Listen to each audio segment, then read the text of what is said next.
So hello student, welcome to S P L N E. वही place है, क्या करें, लॉकडाउन कंडीशन में वही प्लेस है। तो मैं आज बताना चाहता हूँ कि आप किस तरह से पढ़ाई कर सकते हो। बच्चे होते हैं, उनको ये मालूम नहीं होता है, वो इंटरनेट पे, गूगल पे, सब जगह पे जाके वो लोग सोचते हैं किस तरह से हम पढ़ाई करें। कुछ लोग तो बोल देंगे ये करो तो ये हो जाएगा, वो करो तो वो पढ़ाई हो जाएगी, ऐसा करो तो ये पढ़ाई हो जाएगी। ना, कुछ नहीं है। सबसे पहले आप दिमाग से ये चीज़ निकाल दो कि यार मेरा दोस्त स्कॉलर है तो मैं क्यों स्कॉलर नहीं हूँ।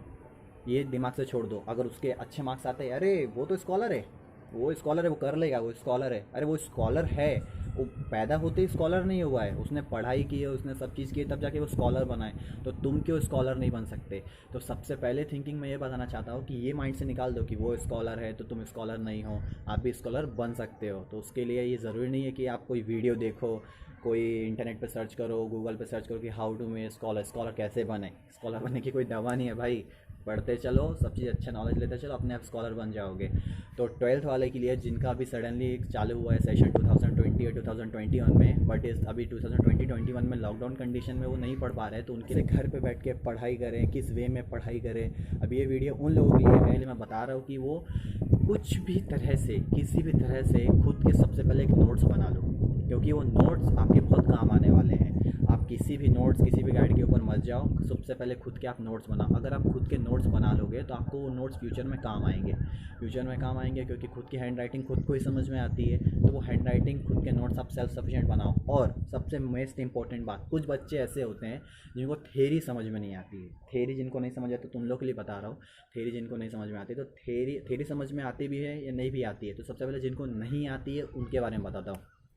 जिनको थ्योरी नहीं समझ में आती है उन लोगों के लिए बताता हूँ कि एक काम करो, थ्योरी अगर आपको नहीं समझ में आ रही है, लाइक कोई टीचर पढ़ा रहा है तो उसकी आपको जो एक्सप्लेनेशन है या उसका मतलब ही नहीं समझ रहा है, तो सबसे पहले अगर आपको उनका मतलब नहीं समझ रहा है तो जो पॉइंट है उस पॉइंट को पहले आप पढ़ो, उस पॉइंट का मीनिंग पता लगाओ कि भैया इस पॉइंट का मीनिंग क्या है। फॉर एग्जाम्पल मैं आपको देना चाहता हूँ, जैसे कि मान लो बिजनेस, एक बिजनेस वर्ड है। बिजनेस वर्ड का मैंने मीनिंग बता दिया कि व्यवसाय, एक तरह का व्यापार। अब ये बिजनेस, व्यापार कैसे होता है, व्यापार किस तरह से करता है, तो ये चेन सिस्टम आप चालू करो। चेन सिस्टम मतलब बिजनेस है तो बिजनेस, व्यापार, तो व्यापार कैसे होता है, तो व्यापार व्यापारी करता है। व्यापारी को क्या बोलते हैं, शॉपकीपर, सेलर, जो भी है वो हो गया व्यापारी। व्यापारी बिजनेसमैन, ठीक है। तो अगर कोई दुकान वाला है, कोई दुकान वाला रिटेलर है, तो जो सामान बेचने वाला है, शॉपकीपर है, रिटेलर है, वो सामान किसको बेचेगा, कस्टमर को। कस्टमर उस सामान का क्या करेगा, यूज़ करेगा। यूज़ करेगा, उसको क्वालिटी अच्छी मिलेगी, प्राइस अच्छा मिलेगा। तो ऐसे करके एक चैन बना के आप अपना आंसर बना सकते हो। तो ज़रूरी नहीं है कि आप रट्टा मारो, दिन रात बैठ के रट्टा मारो, क्वेश्चंस का रट्टा मारो। रट्टा मारने की ज़रूरत नहीं है। आप खुद के नोट्स बनाओ, खुद का एक्सप्लेनेशन बनाओ। Own word explanation is the best. अगर आप खुद के नोट्स बनाते हो, खुद के सब चीज़ें करते हो, तो बेस्ट रहता है। दूसरी थिंकिंग, बहुत सारी क्वेरीज आती है, बहुत सारे स्टूडेंट मेरे बोलते हैं कि सर ये नहीं समझ में आता है कि हम पढ़ें, तो हमें समझ में भी आता है, हमें थ्योरी समझ में भी नहीं आती है, बट जो पॉइंट हैं, जो 10-10, 20-20, 12-12 पॉइंट्स होते हैं, फीचर्स के, इंपॉर्टेंस के, सिग्निफिकेंट के, नेचर्स के, जो भी पॉइंट्स होते हैं, वो 10-10, 12-12 पॉइंट हमें याद नहीं होते, मेमोराइज नहीं होते वो पॉइंट। तो उसके लिए क्या करें, तो सबसे पहले उसके लिए मैं आपको एक चीज़ बताना चाहता हूँ कि जो भी पॉइंट हैं, जैसे फॉर एग्जांपल किसी फीचर्स में या किसी इंपॉर्टेंस में 10 पॉइंट है, 10 पॉइंट है, तो 10 पॉइंट को रट्टा मारने मत बैठो। उस पॉइंट के लिए आप एक काम करो, एक तरह का स्लोगन तैयार करो। What is a slogan, for example जैसे कि अभी मेरा नाम शिवम है, क्या नाम है, शिवम है, SHIVAM, 6 वर्ड है। तो अगर मान लो 6 वर्ड का कोई फीचर्स है, 6 वर्ड का कोई फीचर्स है, तो उस वर्ड का स्टार्टिंग वर्ड, जो वर्ड है, जैसे बिजनेस एक फीचर्स हो गया, कैपिटल एक फीचर्स हो गया, फिक्स कैपिटल एक फीचर्स हो गया, तो BCF 3 वर्ड आपने बनाया। ऐसे करके आप 6 वर्ड क्या करो, साइड निकाल लो। उस 6 वर्ड को निकाल के उस 6 वर्ड का कुछ ऐसा कॉम्बिनेशन बनाओ कि वो वर्ड आप जो डेली वर्ड यूज़ करते हो उसमें वो कॉम्बिनेशन बैठ जाए। जैसे मान लो मैं डेली वर्ड यूज़ करता हूँ कॉलेज, एग्जाम्पल दे रहा हूँ, कॉलेज। कुछ भी हम बात करते हैं इंग्लिश वर्ड, जैसे कि यार बहुत थक गया, टायर्ड हो गया, बिजनेस है, बिंदास है, कुछ भी ऐसे वर्ड, कार, जो भी आप डेली देखते हो, कुछ भी ऐसा, कोई भी एक ऐसा वर्ड बना लो जो आप डेली रूटीन में उस वर्ड को यूज़ करते हो। तो वो जो 6 वर्ड आपने, 6 वर्ड का स्टार्टिंग वर्ड आपने निकाल के मर्ज करके उसका जो एक कॉम्बिनेशन बनाया हुआ, that is called slogan. Starting word का आप एक टिप भी बोल सकते हो उसको, एक तरह का स्लोगन भी बोल सकते हैं, एक तरह के आप उसको बोल सकते हैं कि ये हमारा स्टार्टिंग वर्ड का जो भी हमारा है उसका एक तरह का हमारा टिप्स है कि हम उस टिप्स से पूरा पढ़ सकते हैं। तो वो वर्ड जब आपको याद आएगा ना तो उस वर्ड से मुझे याद आएगा। फॉर एग्जाम्पल मैंने बनाया BCF बनाया, ठीक है।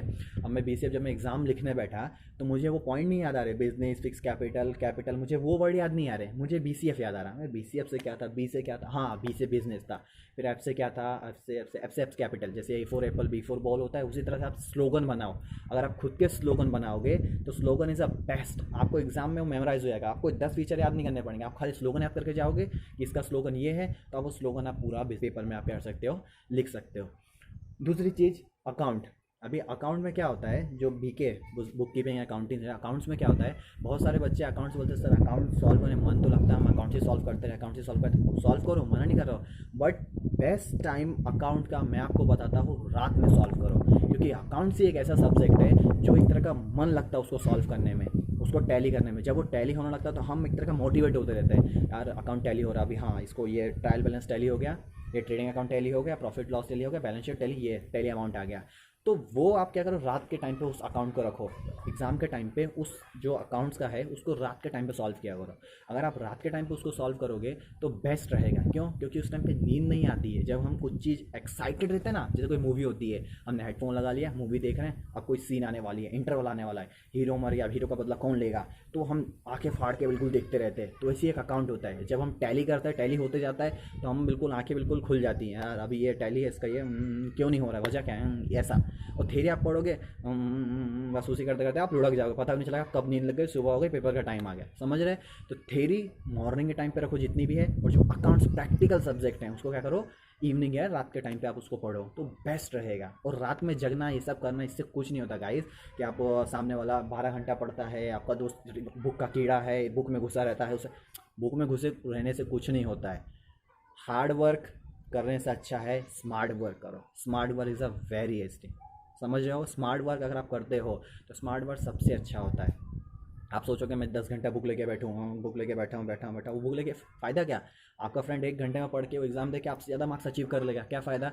तो बुक लेके बैठना ये कोई सॉल्यूशन नहीं हुआ, it is not called hard work, समझ रहे हो। ये एक तरह का आप लेके बैठे हो, बस लेके बैठे हो, बुक दिखाने के लिए लेके बैठे, बस मन है बस पढ़ रहे, सोचेंगे बुक लेके बैठेंगे दिमाग में सब आ जाएगा, ऐसा कुछ नहीं होता है। तो बुक लेके बैठने से कुछ नहीं होता। यहाँ पे आपको स्मार्ट वर्क करना है। स्मार्ट वर्क करना मतलब 1 घंटे ही पढ़ो, बट अच्छे से पढ़ो, अपने खुद के नोट्स बनाओ, खुद के पॉइंट्स बनाओ, ताकि आप खुद के नोट्स पॉइंट्स बनाओगे तो आपको फ्यूचर में अच्छा रहेगा, उससे हेल्प मिलेगी आपको आगे जाके कि यार यहाँ पे क्या करना है, किस तरह से मुझे सॉल्यूशन करना है, किस वे में करना है।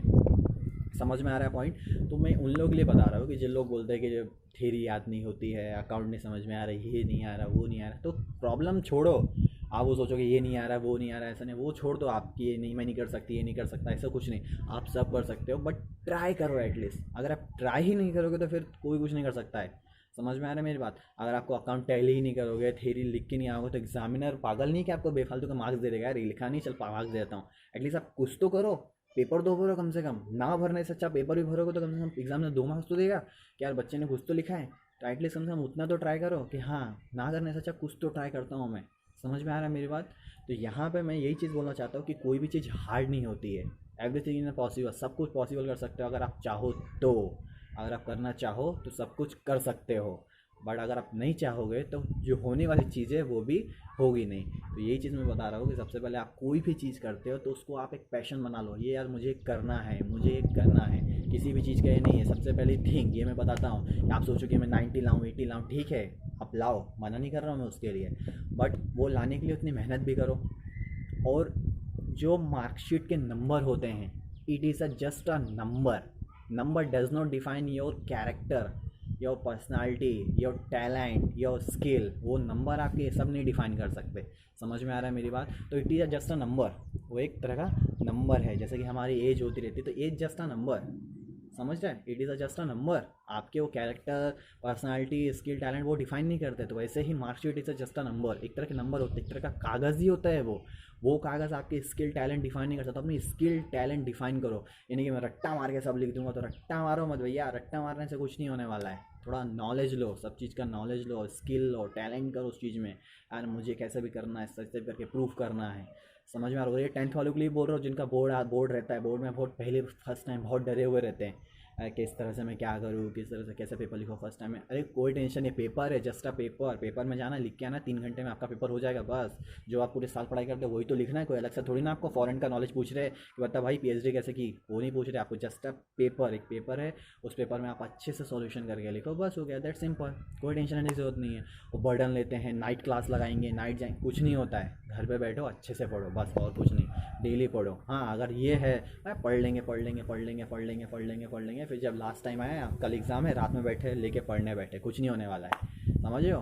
और एक साथ अगर थोड़ा थोड़ा खाना खाओगे, सुबह खाया शाम को खा लिया, एक साथ ही पूरा लेके बैठोगे तो कुछ नहीं आ जाएगा, समझ में आया? तो उससे कुछ नहीं होता। तो सबसे बेस्ट बात कि आप कोई भी चीज़ कर रहे हो तो उसको स्मार्टली करो। मेरा बोलने का यही मीनिंग है, स्मार्टली उसको परफॉर्म करो। हार्ड वर्क होता है, मना नहीं करो, हार्ड वर्क भी होता है, बट उसको स्मार्ट वर्क करो।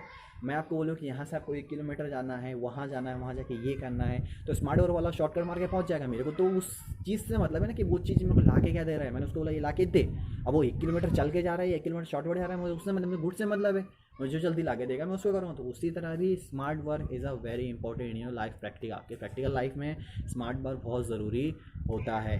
समझ में आ रहा है? तो जितने भी 12th एंड 10th के स्टूडेंट हैं वो अच्छे से उस चीज़ को अचीव करो, अच्छे से उस काम को करो। चलो best of luck, and subscribe and share करते रहो मेरे चैनल को, नए नए नोटिफिकेशन आपको मिलते रहेंगे। और अगर कुछ क्वेरी है तो कमेंट बॉक्स में कमेंट करो। चलो थैंक यू सो मच।